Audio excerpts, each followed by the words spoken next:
Finished, बस अब बस थोड़ा सा ही है, you are carrying an atom bomb. अच्छा, पेशेंट बोलता है सर एक काम कीजिए, आप रिपोर्ट मुझे दे दीजिए, मैं घर जाऊंगा। बोलते घर आप पहुंचेंगे कैसे, उसके पहले हार्ट अटैक हो जाएगा। अच्छा, आपको क्या लगता है, डॉक्टर को मालूम है कि हार्ट अटैक कल होगा आज होगा? उसको तो ये भी नहीं मालूम 70 है 80 है या 90 है। क्यों ऐसा बोला जा रहा है? To create a fear. और फियर से क्या होगा फिर? ऑपरेशन के लिए इमीडिएटली, बहुत सारे लोगों को इतना बोलने का जरूरत ही नहीं हो, तो इमीडिएट तैयारी हो जाता है। हार्ट का सुनते उसके मन में ऐसे ही डर रहता है, उसको ज्यादा डराने का। पर कभी कभी पेशेंट बोलता है सर एक बात बताइए, ब्लॉकेज तो कल भी था, ब्लॉकेज तो आज भी है, कल तक तो मैं सारा ही काम कर रहा था, ये पेन तो मेरे को बड़े दिनों से है, मैं अब तो पता चला हूँ, तो आप एक काम करिए, मेरे को आप डिस्चार्ज कर दीजिए, मैं घर जाके फिर सोचूंगा। बोला नहीं, आप एक काम कीजिएगा, आप करवट भी लेंगे ना तो हमको पूछ लीजिएगा। पेशेंट बोलता है नहीं सर मैं तो घर जाऊंगा। बोला आप रुकिए, आपके घर वालों से मैं पूछता हूँ। अच्छा, घर वाले बाहर कौन कौन वेट कर रहे होंगे? सारा खानदान वेट कर रहा होगा। वहां पे जाके क्या बोलना है कि patient is very critical, any moment he can die. आप बोलो मैं बचाने की कोशिश करूं और जाने दूं। अच्छा, आंसर क्या होगा? वाइफ क्या बोलेगी कि जिंदगी भर इन्होंने मेरे लिए किया, आज मेरे को चांस मिला, आज तो मैं ऑपरेशन। वाइफ बोलती है कोई चीज का भी कोई भी कंजूसी हमें नहीं करना, इनको तो बचाना। अच्छा, बेटा मानेगा कि नहीं?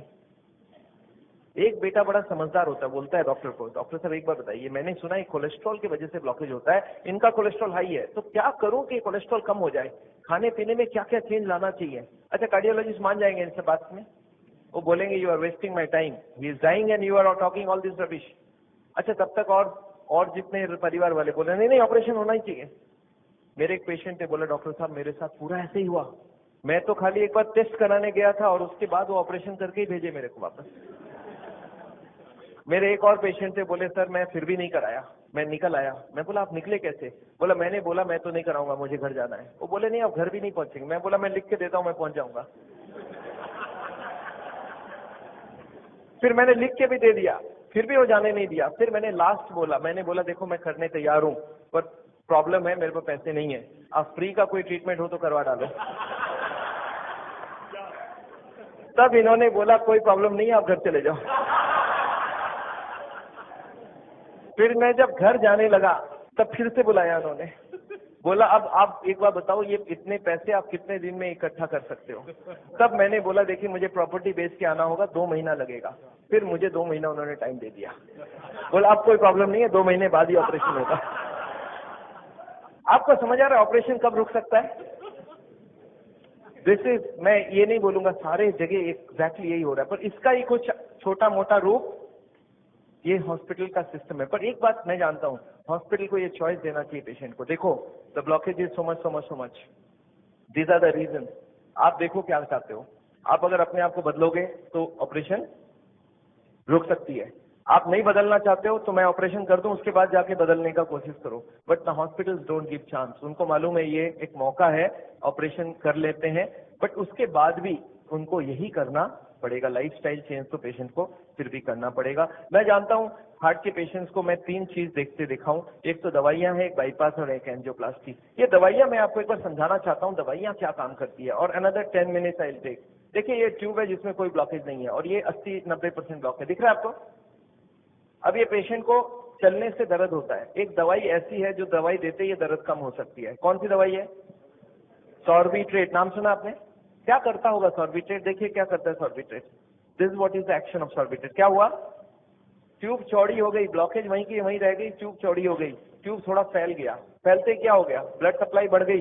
पेशेंट बोलता है मुझे अब कोई दिक्कत नहीं है, पर ये दवाई का असर रहेगा 8 घंटे बाद, तो 8-8 घंटे में एक सॉर्बिट्रेट लेनी पड़ेगी। एक पेशेंट मेरे को बोला मैं सॉर्बिट्रेट नहीं लेता हूं, मैं मोनोट्रेट लेता हूं। मैं बोला वो भी सॉर्बिट्रेट का ही भाई है।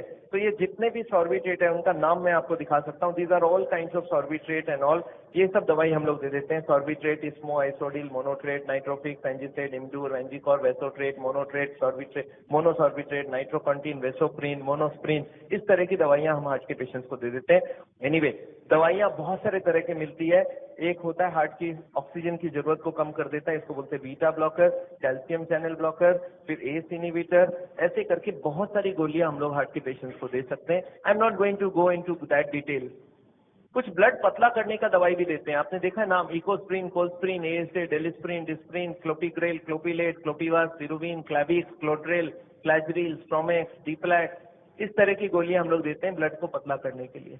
पर ये गोलियां देने से भी पेशेंट ठीक नहीं होता है, तो इसके लिए मैं चाहता हूँ वो लाइफस्टाइल चेंज करें, अपनी ब्लॉकेज को कम करें कि उनको देने की जरूरत पड़े ही नहीं। अच्छा, ये गोलियां इतनी खाएगी, इसके साइड इफेक्ट्स होती है क्या? अगर साइड इफेक्ट होती है कॉन्स्टिपेशन, तो कॉन्स्टिपेशन की और गोली दूंगा, और एसिडिटी हो जाए तो एसिडिटी की गोली दूंगा, और नींद ना आए तो नींद की गोली दूंगा। अच्छा बताइए, बीमारी ठीक हो रहा है कि नहीं हो रहा है? आई एम नॉट कीन, मैं जानता हूं दवाई आज जरूरत है, पर कल दवाई की जरूरत ना हो उसका बंदोबस्त करना बहुत जरूरी है। इसके बाद चलते हैं, ये एंजियोग्राफी क्या चीज है। हॉस्पिटल में जाते हैं, एंजियोग्राफी करते हैं, और ये एंजियोग्राफी मुझे पसंद क्यों नहीं है मैं आपको बताना चाहता हूं। This is what is the problem with angiography. एक तार आपके पूरे बॉडी को स्क्रैच करके हार्ट तक लेके जाना है। ये तार यहाँ से जो घुसेगी, 1 metre wire is inserted into the body till it reaches heart. It is a blind procedure. Blind मतलब क्या? आप घुसा दो, ये अंदर जाती जाएगी, और अगर अटक गई तो वापस खींच के फिर से ट्राई करना होगा। मतलब वो अंदर स्क्रैच करेगा ही करेगा, पूरे बॉडी को स्क्रैच करती है। वो लिखवा लेते हैं कि अगर हार्ट अटैक हो गया तो मेरी कोई जिम्मेवारी नहीं है, और ये पूरे बॉडी को ये पंक्चर भी कर सकता है। मैंने ऐसे ऐसे पेशेंट देखे हैं कि एंजियोग्राफी के वक्त ही डेथ हो गई। एंजियोग्राफी में पैर को काटना पड़ा अल्टीमेटली, क्योंकि वो पैर की ट्यूब को डैमेज कर दिया। तो एंजियोग्राफी मैं नहीं चाहता हूं। और उसके बाद क्या होगा? इनएक्यूरेसी अबाउट द रिपोर्ट, और उसके बाद pressure from the cardiac doctors for the next operation. Patient को लगता मेरे को इमरजेंसी हो गया, बट इमरजेंसी प्रिसिपिटेट कराया जा सकता है। एनीवे, ये एंजियोप्लास्टी जो है, ये दो ऑपरेशन, दो चीज वो लोग करते हैं, एक एंजियोप्लास्टी, एक बाइपास सर्जरी। मैं एंजियोप्लास्टी 2 मिनट आपको समझाना चाहता हूँ। What is this angioplasty? एक स्टेंट लगाते हैं, सुना आपने नाम? एक रिंग लगा देते हैं हार्ट में। What is this? Let me explain what is this. पिछले 20 साल में ये जो एंजियोप्लास्टी है, ये बार बार फेल किया और बार बार इसको सक्सेस बताया गया। पहले आई थी बेलूनिंग, बेलून एंजियोप्लास्टी। उसके बाद बहुत सारे तरह के एंजियोप्लास्टी आई, ऑर्डिनरी स्टेंट आई, फिर गोल्ड स्टेंट आई, फिर रोटा ब्लेडर आया, रेडियो एक्टिव स्टेंट आई, लेजर एंजियोप्लास्टी आई, आजकल चल रहा है ड्रग कोटेड स्टेंट। पर ये सारे के सारे फेल हुए हैं। क्यों फेल हुए एक बार समझाना चाहता हूँ। देखिए, ये बेलूनिंग क्या चीज है? याद है आपको? एंजियोग्राफी के वक्त तार अंदर घुसाई थी, वो कहां तक गई थी? हार्ट तक, यहाँ तक तार आई थी। इस तार के ऊपर ये बेलून होता है। इस तार को थोड़ा सा धक्का मारते हैं, कभी कभी कार्डियोलॉजिस्ट तार को अंदर रख के बाहर आ जाते हैं, आके बोलते हैं देखो तार अंदर है, बोलो तभी खोल दूं। आप बोलते हैं चलो खोल दो, कितने लगेंगे? 2 लाख लगेंगे। 2 लाख दे दिया। अब ये तार को ये लोग धक्का देते हैं थोड़ा और, तो तार की जो बेलून है ये बीचों बीच आ जाती है ब्लॉकेज में। अब इस बेलून में पानी डालना होता है। ये बेलून ऐसा होता है, इसमें पानी डालते ही बेलून फूल जाती है। अच्छा, पानी कैसे डालेंगे? आपने होली में बेलून फुलाया है सिरिंज से? सिरिंज में पानी ले लो, सिरिंज को दबा दो तो बेलून के अंदर पानी घुस जाए। तो बाहर से सिरिंज से पानी डालेंगे तो बेलून क्या होगा? फूल जाएगी। फूलते ही ब्लॉकेज कहाँ गई? साइड में दब जाएगा, ऊपर कंप्रेस्ड हो जाएगी, नीचे कंप्रेस्ड हो जाएगी। अच्छा, ये बेलून को जब पानी निकाल लेंगे तो क्या होगा? बेलून को वहां पे 2-4 सेकंड से ज्यादा नहीं रख सकते, क्योंकि हार्ट अटैक हो जाएगी, 100 हो जाएगी ब्लॉकेज।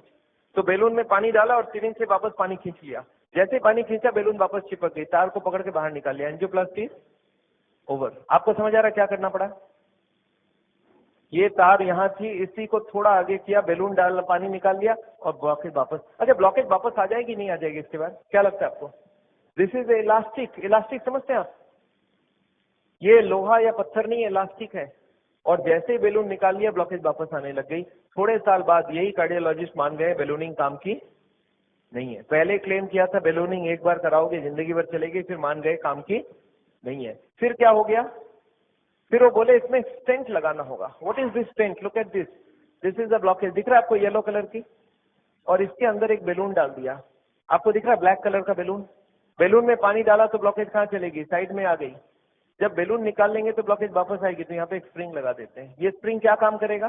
ब्लॉकेज को आने से रोक देगा। आपको समझ आ रहा है स्प्रिंग का मतलब क्या है? अगर स्प्रिंग डाला गया, इसका मतलब क्या है? कि ब्लॉकेज वापस आ रही थी। इसका मतलब पहले वाला जो क्लेम था वो गलत था, कि बेलूनिंग करा लो ठीक रहा। इसके बाद ये जो स्टेंट लगी, स्टेंट का एक मेजर प्रॉब्लम है कि इसके अंदर से ब्लड जाएगी, और फॉरेन बॉडी के अंदर ब्लॉकेज बहुत जल्दी होती है। ये देखा गया है स्टेंट में 6 महीना 1 साल में सारे ब्लॉक आ जाती वापस। और ये जब वापस आने लगी तब इन्होंने थोड़े दिन तक तो बोला नहीं नहीं नहीं आती है नहीं आती है। थोड़े दिन बाद इन्होंने बोला कि नहीं ये स्टेंट तो खराब होगी क्योंकि ये ऑर्डिनरी स्टेंट है, इसमें एक मेडिकेटेड स्टेंट देना होगा। वो दवाई में डाल के स्प्रिंग को निकाल लेंगे, अब बहुत बढ़िया हो जाएगा। तो ड्रग की कोटिंग चले। आपने देखा है चांदी के गहने में सोने की कोटिंग चढ़ाते हैं, तो वो स्प्रिंग के ऊपर कोटिंग चढ़ा देते हैं और वो कोटिंग चढ़ा के लगा दिया, पर इसके बाद भी ये फॉरेन बॉडी ही रही, इसमें वही का वही रिजल्ट आया है। अभी लेटेस्ट है कि 66% people with in 1 year will come back with a reblockage. इसके बाद है बाईपास सर्जरी। एक बहुत बड़ी सर्जरी होती है। देखिए बाईपास सर्जरी मैं इसलिए नहीं चाहता हूँ, एक बहुत बड़ा सर्जरी है। एक पूरे चेस्ट को काटो और इसको काट के, इसको चाकू से नहीं कटेगा, इसमें आड़ी से कटेगी। आड़ी समझते हैं आप? आपने मार्बल फिटिंग के वक्त एक देखा गोल चक्का लेके घूमते हैं, ऐसा एक लगा के ये पूरा खुलेगी। इसको अंदर से ऐसे जैक करके ऐसे खोलेगा, अंदर में हार्ट को रोक के उसमें ऑपरेशन होगी। और हार्ट को रोकेंगे तो एक मशीन से पूरे बॉडी को ब्लड जाएगा, इसको बोलते हैं हार्ट लंग मशीन। उसमें कुछ ब्लड डाल के उससे चलाना होगा and during this time the operation has to take place. But this operation is very complicated. Luck अच्छा हो तब ठीक है, नहीं तो कुछ ना कुछ कॉम्प्लिकेशन रहती है, बहुत सारे लोगों की जान भी जाती है। पर ऑपरेशन के बाद क्या होगा ये देखिए, ऑपरेशन के बाद क्या होगा। ये ट्यूब जो ब्लॉकेज है वो यहीं रह गई, उसके जगह नई ट्यूब लग गई। तो ये ब्लॉकेज के जगह नई ट्यूब लग गई तो क्या हो गया, बाईपास हो गया। पर ये नई ट्यूब में फिर कभी ब्लॉकेज आएगा कि नहीं, आपको क्या लगता है? ये नई ट्यूब में फिर से ब्लॉकेज आती है। अच्छा अब तो 40 साल बाद ही आएगी ना, पिछले बार कितने साल लगी थी आपको याद है? देखिए एक वाई का जवाब सोच के देखिए, ओरिजिनल ट्यूब में कितने साल में ब्लॉकेज हुई थी?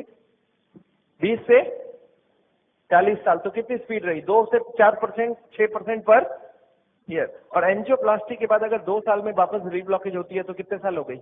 40% पर ईयर। और बाईपास के बाद अगर 5 साल में रीब्लॉकेज आती है तो 20% पर ईयर। जो ट्यूब ओरिजिनली 2% की ब्लॉकेज कर रही थी वो अब ऑपरेशन के बाद उसकी स्पीड क्यों बढ़ गया?